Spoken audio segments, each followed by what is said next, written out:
Hello friends, இன்றைக்கி இந்த வீடியோவில் லா ஆஃப் இன்வர்ஷனில் மீதி இருக்க ரூல்ஸ் எல்லாம் பார்க்கலாம். ஆல்ரெடி 3 ரூல் பார்த்துருக்கோம். இப்போ மீதி இருக்க ரூல்லாம் பார்க்கலாம். 4th ரூல் பார்ப்போம். சென்டென்ஸோட பிகினிங்கில் here, there, away, out, up, indoor, outdoors, in, over, down இந்த வேர்ட்ஸில் ஏதாவது ஒரு வேர்ட் ப்ரெசென்ட் ஆகிருந்துச்சுன்னா லா ஆஃப் இன்வர்ஷன் யூஸ் பண்ணணும். எக்ஸாம்பிள் சென்டென்ஸ் பார்ப்போம். First example, here comes a bus. ஹியருங்கிற வேர்ட் ப்ரெசென்ட் ஆகிருக்கு. அப்போது லா ஆஃப் இன்வர்ஷன் யூஸ் பண்ணணும். கம்ஸ் மெயின் வேர்ட் யூஸ் பண்ணியிருக்காங்க. தி பஸ்ஸுங்கிற சப்ஜெக்ட் இருக்குது. ஃபர்ஸ்ட் வேர்ப் இருக்குது, அப்புறம் சப்ஜெக்ட் இருக்குது. இந்த சென்டென்ஸில் எந்த கரெக்ஷனும் இல்லை, கரெக்ட். செகண்ட் சென்டென்ஸ் பார்ப்போம். தேர் கோஸ் சீதா. தேருங்கிற வேர்ட் ப்ரெசென்ட் ஆகிருக்கு. அதை ஃபாலோ பண்ணி கோஸுங்கிற மெயின் வேர்ப் ப்ரெசென்ட் ஆகிருக்கு. அப்புறம் சீதாங்கிற சப்ஜெக்ட் ப்ரெசென்ட் ஆகிருக்கு. அப்போது இந்த sentence correct.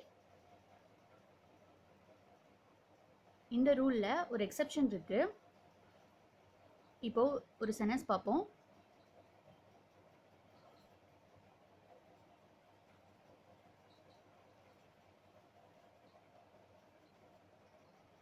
There cos he.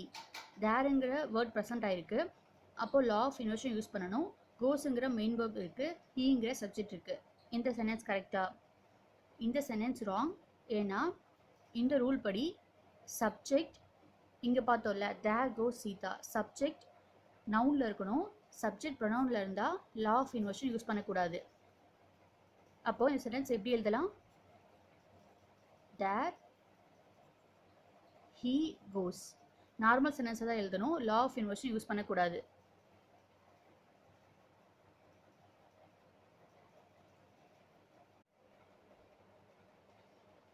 Fifth rule பார்க்கலாம்.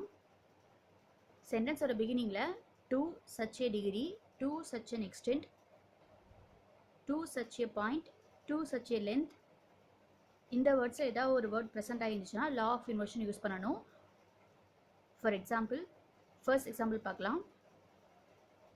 To such a degree he created the problems that people thrust him. இந்த சென்டென்ஸில் டு சச் ஏ டிகிரிங்கிற ஃப்ரேஸ் ப்ரெசென்ட் ஆகிருக்கு.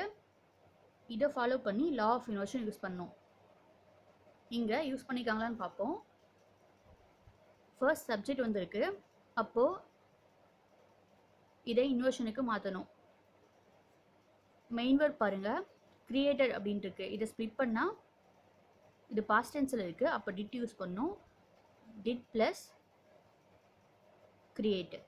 டிட்டை ஃபாலோ பண்ணி V1 வேர்ப் தான் வரணும். இப்போது இந்த சென்டென்ஸ் எப்படி எழுதலாம்? To such a degree did he create the problems that people thrust him. இப்போ தான் சென்டென்ஸ் கரெக்ட். செகண்ட் சென்டென்ஸ் பார்ப்போம். To such an extent he made the investment that people started trusting him. To such an எக்ஸ்டென்ட்ங்கிற word present ஆகிருக்கு. அப்போ லா of inversion use பண்ணணும். இங்கே subject first வந்துருக்கு. அப்போ மெயின் வேர்ப் பாருங்கள், மேடுங்கிற மெயின் வேர்ப் இருக்குது. இதை ஸ்ப்ளிட் பண்ணால் டிட் ப்ளஸ் மேக். இப்போ இந்த சென்டென்ஸ் எப்படி எழுதலாம்? To such an extent did he make the investment that people started trusting him. இப்போ இந்த சென்டென்ஸ் கரெக்ட். சிக்ஸ்த் ரூல் பார்க்கலாம். நோ சூனருங்கிற வேர்ட் ப்ரெசென்ட் ஆகிருந்துச்சுன்னா அதை தொடர்ந்து லா ஆஃப் இன்வர்ஷன் யூஸ் பண்ணணும். நோ சூனர் வந்ததுன்னா தேனுங்கிற கன்ஜெக்ஷன் தான் யூஸ் பண்ணணும். நோ சூனரோட ஃபுல் ஸ்ட்ரக்சர் பார்க்கலாம். நோ சூனருக்கு அடுத்து டூ, டஸ், டிட், ஹேடில் ஏதாவது ஒரு ஹெல்பிங் வேர்ப் வரலாம். அப்புறம் சப்ஜெக்ட் 1 யூஸ் பண்ணணும். அடுத்து ஃபர்ஸ்ட் ஆக்ஷன் யூஸ் பண்ணணும்.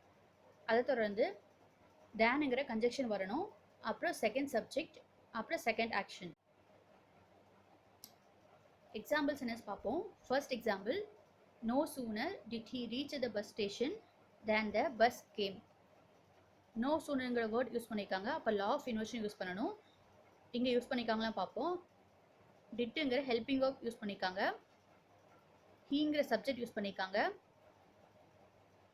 ரீச்டுங்கிற மெயின் வேர்ப் யூஸ் பண்ணியிருக்காங்க.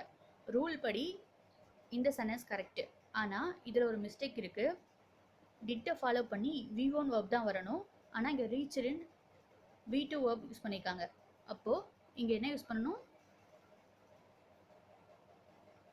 ரீச். இப்போ அந்த சென்டென்ஸ் கரெக்ட். செகண்ட் சென்டென்ஸ் பார்ப்போம். No sooner they had started their work when it started to rain. நோ சூனரை ஃபாலோ பண்ணி லா ஆஃப் இன்வர்ஷன் யூஸ் பண்ணணும். இங்கே சப்ஜெக்ட் யூஸ் பண்ணியிருக்காங்க. அப்போ நம்ம இதை இன்வர்ஷனுக்கு மாற்றணும். ஹெல்பிங் verb hadன்னு கொடுத்துருக்காங்க.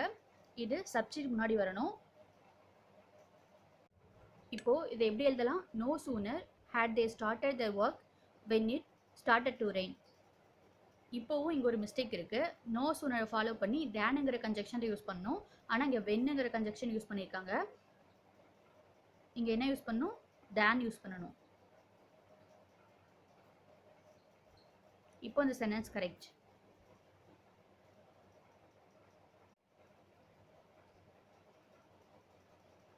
செவன்த் ரூல் பார்க்கலாம். நாட் ஓன்லி பட் ஆல்சோங்கிற கோரிலேட்டிவ் கன்ஜெக்ஷன் ப்ரெசென்ட்டாக இருந்துச்சுன்னா லா ஆஃப் இன்வர்ஷன் யூஸ் பண்ணணும். இப்போது எக்ஸாம்பிள் சென்டென்ஸ் பார்க்கலாம். First example, not only she watched the news but she also cooked food. Not ஓன்லிங்கிற வேர்ட் ப்ரெசென்ட் ஆகிருக்கு. அதை ஃபாலோ பண்ணி லா ஆஃப் இன்வர்ஷன் யூஸ் பண்ணணும். ஆனால் இங்கே ஷீங்கிற சப்ஜெக்ட் இருக்குது. இப்போது மெயின் வேர்க் பாருங்கள், வாட்ச்டு அப்படின்னு இருக்குது. இதை ஸ்ப்ளிட் பண்ணால் பாஸ்ட் டென்ஸில் இருக்கனால டிட் ப்ளஸ் வாட்ச். இப்போ இதை எப்படி எழுதலாம்? Not only did she watch the news but she also cooked the food. இப்போ இந்த சென்டென்ஸ் கரெக்ட்.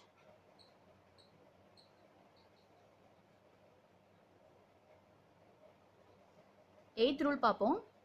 சென்டென்ஸோட பிகினிங்கில் outside the gate, under the table, in the valley, along the border, round the corner, on a hill. இதில் ஏதாவது ஒரு phrases present இருந்துச்சுன்னா law of inversion use பண்ணணும். For example, first example பார்ப்போம். In the வேலி ஐ சா எ stage man. இந்த வேலிங்கிற word present ஆகிருக்கு. அப்போது லா ஆஃப் இன்வர்ஷன் யூஸ் பண்ணணும். இங்கே ஃபர்ஸ்ட் சப்ஜெக்ட் யூஸ் பண்ணியிருக்காங்க. அப்போ மெயின் வேர்க் பாருங்கள், சாங்கிற மெயின் வேர்க் இருக்குது. இதை ஸ்ப்ளிட் பண்ணால் டிட் ப்ளஸ் சி. இப்போது இதை எப்படி எழுதலாம்? இந்த valley did I see a stage man. இப்போ இந்த sentence correct.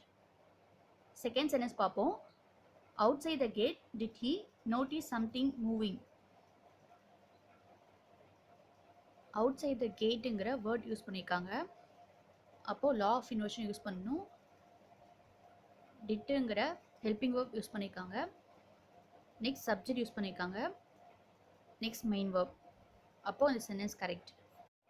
Ninth rule, inversion in conditional sentence. Conditional சென்டென்ஸில் இஃப்க்கு பதிலாக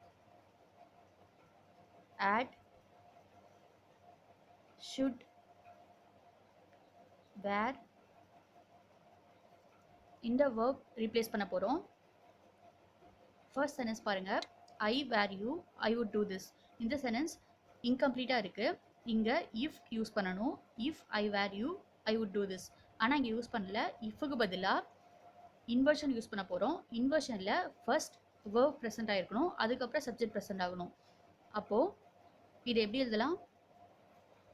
வேர் I you I would do this. இஃப்க்கு பதிலாக வேற ரீப்ளேஸ் பண்ணதுனால இந்த சென்டென்ஸோட மீனிங் சேஞ்ச் ஆகாது. அடுத்த சென்டென்ஸ் பார்ப்போம். He had come to me I would have helped him. இங்கேயும் சென்டென்ஸ் இன்கம்ப்ளீட்டாக இருக்குது. இஃப் யூஸ் பண்ணணும், ஆனால் யூஸ் பண்ணலை. இஃப்க்கு பதிலாக இங்கே இன்வர்ஷன் யூஸ் பண்ண போகிறோம். இன்வர்ஷனில் வேர்ட் ஃபஸ்ட்டு ப்ரெசென்ட் ஆகணும். அப்போது இந்த சென்டென்ஸ் எப்படி எழுதலாம்? Had he come to me I would have helped him. இதான் கரெக்ட் சென்டென்ஸ். தேர்ட் சென்டென்ஸ் பாருங்கள், you go there I will go with you. இங்கேயும் இஃப் யூஸ் பண்ணணும், அப்போ தான் சென்டென்ஸ் கம்ப்ளீட் ஆகும். If you go there I will go with you. ஆனால் இங்கேயும் இஃப்க்கு பதிலாக இன்வர்ஷன் யூஸ் பண்ண போகிறோம். இன்வர்ஷனில் ஃபர்ஸ்ட் பார்த்தோம் இல்லையா, ஹேட் ஷுட் வேர்னு, இங்கே ஷுட் யூஸ் பண்ண போகிறோம். Should you go there I will go with you. இப்போ இந்த சென்டென்ஸ் கரெக்ட். இந்த மூணு சென்டென்ஸ்லேயும் பாருங்கள், இஃப்க்கு பதிலாக ஹேட் ஷுட் வேறுங்கிற வேர்ப் ரிப்ளேஸ் பண்ணியிருக்கோம். அதனால இஃப் இருக்கும்போது என்ன மீனிங் இருந்துச்சோ அதே மீனிங் தான் இருக்கும். மீனிங் சேஞ்ச் ஆகாது. ரூலும் அதே ரூல் தான் இருக்கும். இஃப் கிளாஸில் இஃப் யூஸ் பண்ணும்போது இஃப் கிளாஸில் பாஸ்ட் டென்ஸ் ப்ரெசென்ட் ஆயிருந்துச்சுன்னா மெயின் கிளாஸில் would ப்ளஸ் V1 யூஸ் பண்ணுவோம். அதே தான் இங்கேயும் வேறுங்கிற பாஸ்ட் டென்ஸ் ப்ரெசென்ட் ஆயிருக்கு. அப்போது மெயின் கிளாஸில் would ப்ளஸ் V1 யூஸ் பண்ணோம். செகண்ட் சென்டென்ஸ் பாருங்கள். இஃப் கிளாஸில் had ப்ளஸ் V3 இருந்ததுன்னா மெயின் கிளாஸில் would have plus V3 use பண்ணணும். தேர்ட் சென்டென்ஸ் பாருங்கள். இஃப் கிளாஸில் கோங்கிற V1 ப்ரெசென்ட் ஆயிருக்கு. அப்போது மெயின் கிளாஸில் will ப்ளஸ் V1 யூஸ் பண்ணணும். இங்கே ரூல்ஸ் எழுதுகிறேன் பாருங்கள். இஃப்பை ஃபாலோ பண்ணி V2 verb இருந்ததுன்னா would ப்ளஸ் V1 யூஸ் பண்ணணும். இஃப்பை ஃபாலோ பண்ணி had ப்ளஸ் V3 இருந்ததுன்னா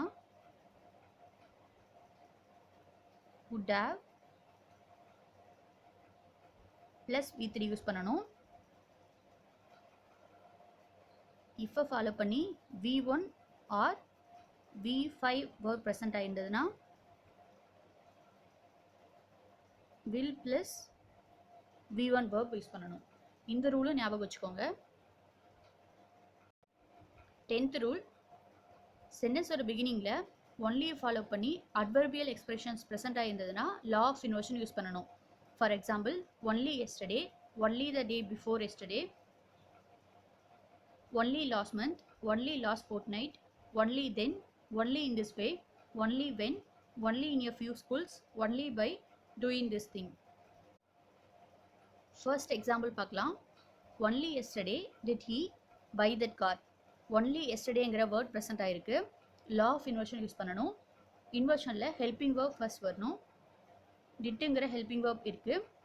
he subject, by main verb. இப்போ இந்த சென்டென்ஸில் எந்த கரெக்ஷனும் இல்லை, correct. Second sentence, only by taking risk he saved the life of the minister. Only by taking ரிஸ்க்குங்கிற வேர்ட் ப்ரெசென்ட் ஆயிருக்கு. அடுத்து லா ஆஃப் இன்வர்ஷன் இருக்கான்னு பாருங்கள். ஹீங்கிற சப்ஜெக்ட் ப்ரெசென்ட் ஆயிருக்கு. அப்போது மெயின் வேர்ப் பார்க்கலாம். சேவ்டுன்னு இருக்கு. இது ஸ்ப்ளிட் பண்ணால் டிட் ப்ளஸ் சேவ். இப்போ இந்த சென்டென்ஸ் எப்படி எழுதலாம்? Only by taking risk did he save the life of the minister. இப்போ தான் அந்த சென்டென்ஸ் கரெக்ட். இந்த வீடியோவில் 7 ரூல் பார்த்துருக்கோம். இன்னும் கொஞ்சம் ரூல்ஸ் இருக்குது. இதை தொடர்ந்து அடுத்த வீடியோவில் பார்க்கலாம். தேங்க்யூ.